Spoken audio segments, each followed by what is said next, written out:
Merci de nous rejoindre sur la télé du 21e siècle Star 21 TV et bienvenue dans Starcom. Starcom, vous le savez, c'est l'émission de décryptage et d'analyse de l'information qui vous permet d'avoir une vue large afin de vous permettre de prendre position sur l'actualité nationale en toute responsabilité.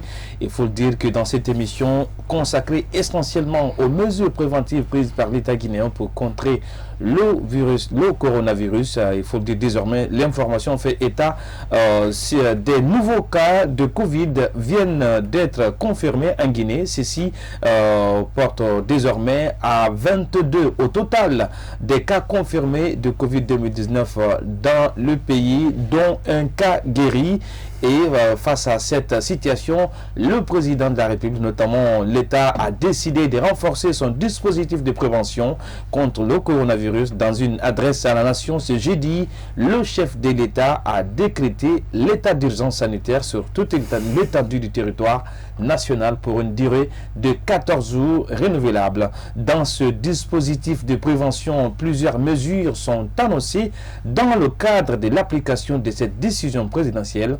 Et dans ce numéro de Starcom, nous essayons de poser le débat. Quelle analyse peut-on faire des mesures annoncées par l'État guinéen face à cette pandémie coronavirus?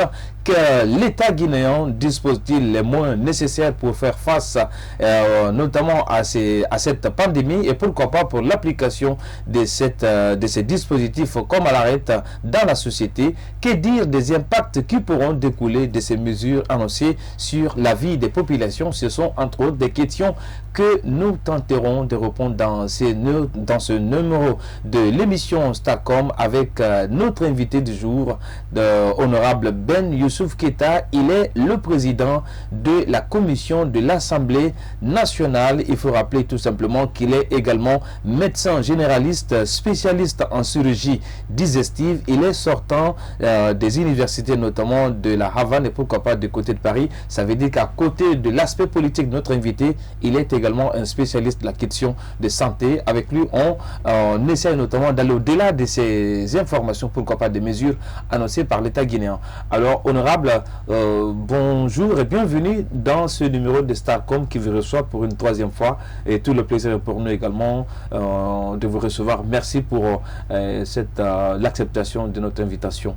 Bonjour, le plaisir il est partagé et puis c'est une nécessité car la patrie est en danger et la patrie a besoin de tous ses fils rassemblés autour d'un même combat, celui de vaincre cette pandémie qui est en train de faire de ravages dans tout le monde entier.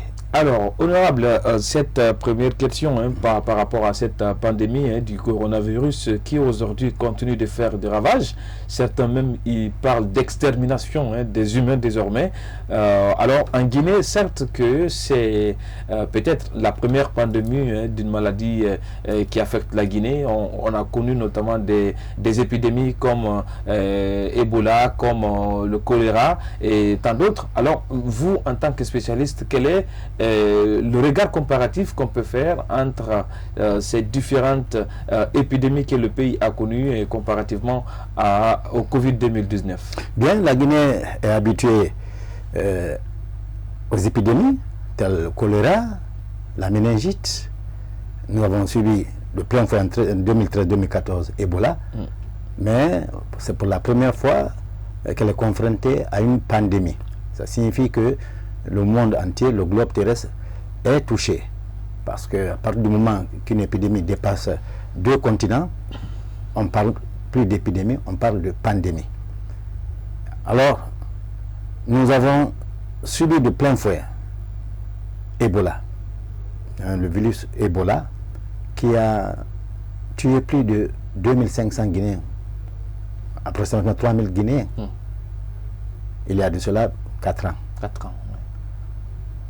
Aujourd'hui, nous avons le virus Covid-19, coronavirus, qui pour le moment n'a pas tué de Guinéens, mais qui risque de tuer beaucoup plus qu'Ebola si nous prenons garde.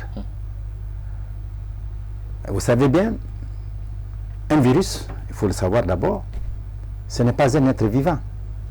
Ce n'est pas un micro-organisme. C'est un objet. Comme ta montre, le bic, mes lunettes, le téléphone, c'est un objet. Donc, ce qui La veut dire différence, que c'est un élément chimique. chimique, mais quand même, ça vit comme nous, les êtres humains. Non, pas du tout. Au contraire, ça ne vit pas. Parce que c'est un aminoacide, un acide. Hein. C'est une protéine. Et souvenez-vous, vous avez entendu parler de l'ADN. L'ADN, oui. Hein? Quand par exemple il y a quelqu'un qui est décédé il y a plus de 100 ans, il est enterré il y a plus de 100 ans, on ne trouve même pas la trace de ses cheveux maintenant. Mais 100 ans, si on prend une partie de son os, quelle que soit la partie de l'os, on peut trouver son ADN et voir sa descendance. Ouais. Supposons quelqu'un de but en blanc se réveille aujourd'hui, qu'il est le fils ou bien descendant d'un tel monsieur qui est décédé il y a plus de 100 ans, il s'agit de prendre l'ADN. Alors cet ADN-là, c'est la même chose que le virus. Le virus, il peut infecter l'homme, il peut infecter ton ordinateur-là, il peut infecter une bactérie, Ouais. il peut infecter même une plante. C'est plus simplement un élément. C'est-à-dire, quand il rentre dans l'organisme, il va avec sa structure et s'arrange à rentrer dans une cellule sans la détruire. La cellule la reçoit et maintenant, il change le mécanisme de fonctionnement interne de cette cellule-là. Supposons, prenons un exemple très simple, il y a une usine de fabrication de jus de fruits. Alors, le virus rentre et s'incruste dans la chaîne et il modifie la chaîne. Au lieu que la chaîne ne produise, supposons, du jus de fruits, la chaîne va se mettre à produire de l'alcool ou de l'acide ou du vin. Donc ça dénature le fonctionnement. Alors que l'usine est là. Ouais. Et c'est une fois de plus, quand il rentre, il déstructure l'ADN de la cellule dans laquelle il est rentré, et cette cellule va produire désormais de mauvais éléments qui vont aller infecter des autres cellules à côté, et tous deviennent maintenant des cellules vraiment bizarres, et au lieu de servir, détruisent. Alors voilà le fonctionnement du virus. Donc c'est un élément.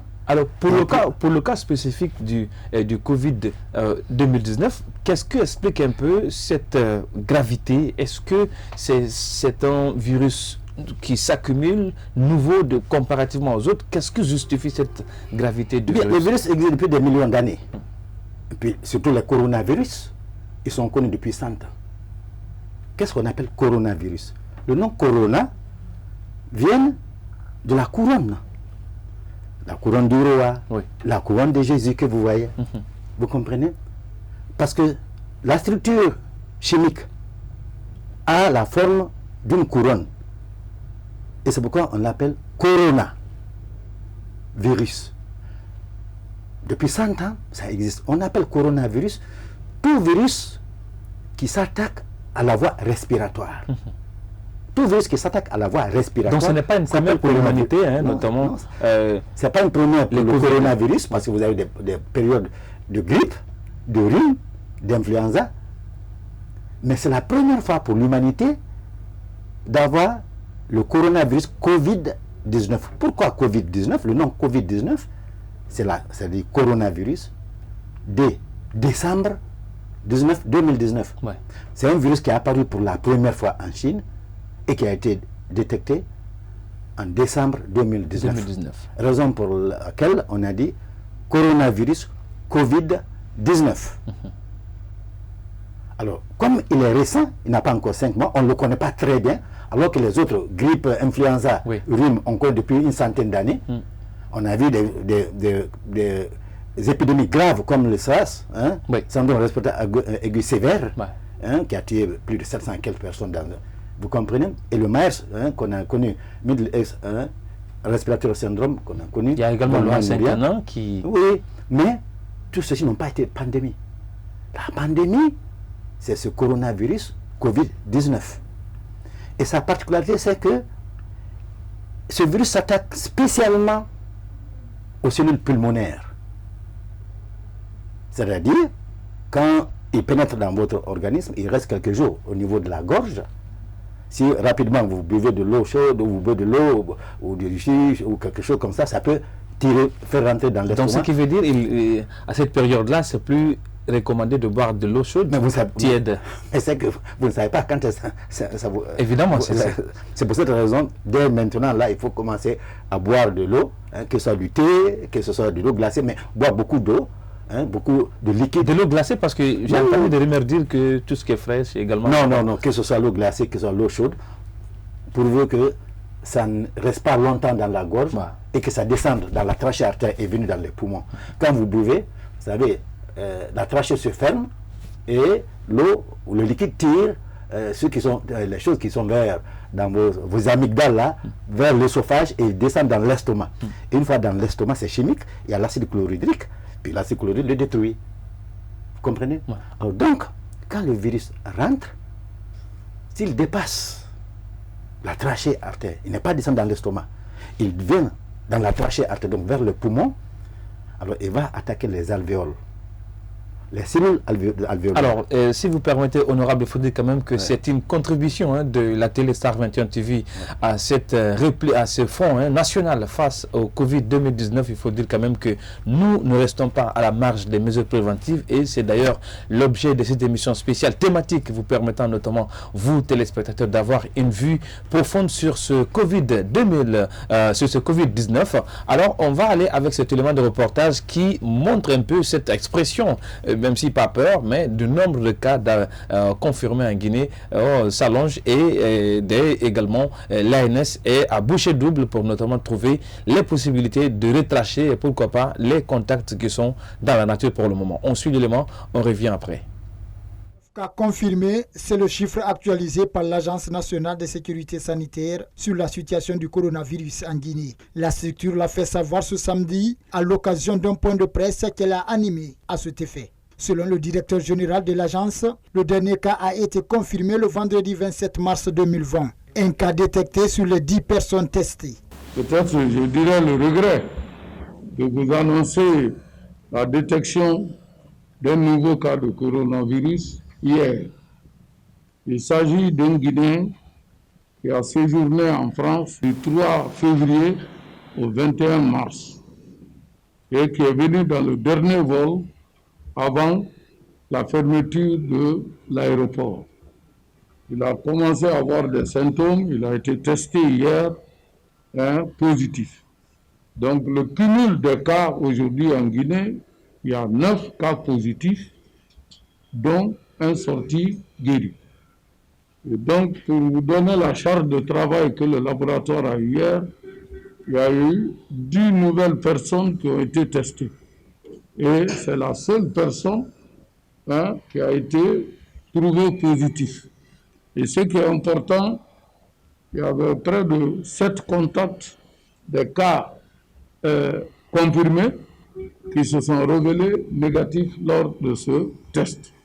Donc cela est très positif pour nous, pour dire que encore on n'a pas eu de cas secondaires à partir de nos cas confirmés diagnostiqués jusqu'à présent en République de Guinée. Quant aux représentants de l'Organisation mondiale de la santé, ils exhortent la population guinéenne à faire front commun pour lutter contre cette maladie, le nouveau mal du siècle qui fait ravage dans le monde. Je pense que nous avons actuellement, au dernier rapport de situation mondiale, 509 164 cas, c'est-à-dire plus de 1 demi-million de cas de Covid-19 rapportés et 23 335 décès. Entre hier et aujourd'hui dans le monde, il y a eu 46 484 nouveaux cas et il y a eu 2501 décès dans le monde. Au niveau de la région africaine, il y a aujourd'hui 2419 cas confirmés de Covid-19 cumulés, donc 482 nouveaux cas depuis hier. Et il y a 39 décès dans la région africaine, dont 8 depuis hier. C'est donc une pandémie qui se propage à une vitesse exponentielle. Ce n'est pas une multiplication, c'est une multiplication de multiplication. Sur plus de 1100 personnes contacts, au moins 300 personnes ne répondent pas à l'appel pour le suivi régulier. D'où l'inquiétude des autorités sanitaires qui craignent la propagation rapide ou la communautarisation de la maladie. Nous avons des informations que tous les Guinéens qui sont rentrés du 3 au 16, il y a déjà des vols tels que le vol du 14 mars. Sur ce vol-là, que certains chefs même ont appelé le vol du Covid-19, on a déjà 4 ou 5 personnes sur ce vol qui sont positifs. Nous invitons les gens qui se sont auto-confinés. Il y a même des parents de médecins qui n'ont pas déclaré qu'ils ont un contact qui est venu dans ce vol. Nous les invitons. Il n'y a pas de stigmatisation. Pourquoi avoir peur du Covid? Le représentant vient de vous donner le chiffre. Il vient de vous dire qu'il y a même des personnalités qui ont été touchées. Il y a eu des premiers ministres ou des femmes, des choses, mais qui ont été déclarées. Pourquoi on se cache de ça? La maladie ne doit pas être considérée comme une maladie honteuse. Parce que si tu le caches, il va te faire sortir. Hein? Et je profite de féliciter certains qui se sont fait identifier. Pour l'heure, des personnes contacts sont suivies dans plusieurs villes à l'intérieur du pays sans aucun cas confirmé. C'est pourquoi l'Agence nationale de sécurité sanitaire conseille à la population le respect strict des règles d'hygiène élémentaire pour mieux prévenir le coronavirus. C'était un peu ce reportage qui montrait le nombre qui évolue, mais il faut dire quand même au dernier jour, parce que ce reportage passé, c'était le vendredi, on était déjà à 9. Ce lundi, nous parlons des nouveaux cas confirmés, ce qui fait que désormais, la Guinée passe de 9 à 22 cas confirmés désormais, des cas confirmés de coronavirus, même si pour l'instant, il faut dire quand même que l'information la plus rassurante, c'est qu'il n'y a jamais encore de morts enregistrés du Covid-19 en Guinée. Et également, on parle d'un cas de guéri, ce qui veut dire tout simplement qu'il y a de l'espoir, même si, vous l'avez compris, que cet appel à la contribution de tout le monde en termes notamment de ceux qui semblent être notamment confinés, d'aller volontairement se faire dépister. Alors, nous revenons avec notre invité. On parlait notamment de la façon dont le virus s'introduit dans le corps humain. Alors, quels pourraient être, parce qu'aujourd'hui on parle du coronavirus, il y a beaucoup de personnes qui ne savent pas réellement quels sont les symptômes, comment est-ce que vous pouvez, parce que si pour aller vers un dépistage, il faut d'abord douter de soi. Alors, vous qui êtes spécialiste en la matière, quels sont les symptômes par lesquels on peut connaître notamment des éventualités de cas de coronavirus? Très bien. Avant d'aller là, parce que nous parlons prioritairement pour les Guinéens qui sont là, qui vivent dans les 245 857 km². Ensuite, les Guinéens qui sont à la diaspora. Nous avons souffert de plein fouet d'Ebola. Ebola, coronavirus, c'est tous des virus. Alors, on me fait signe, honorable, que nous devons marquer une courte pause avant de revenir dans la deuxième partie de cette émission pour parler également des symptômes du coronavirus. Il faut le dire qu'aux dernières nouvelles en Guinée, nous parlons de 22 cas confirmés en Guinée, mais de l'information la plus rassurante, c'est qu'il y a un cas guéri. Alors, on marque une courte pause avant de revenir dans cette émission pour parler du symptôme du coronavirus.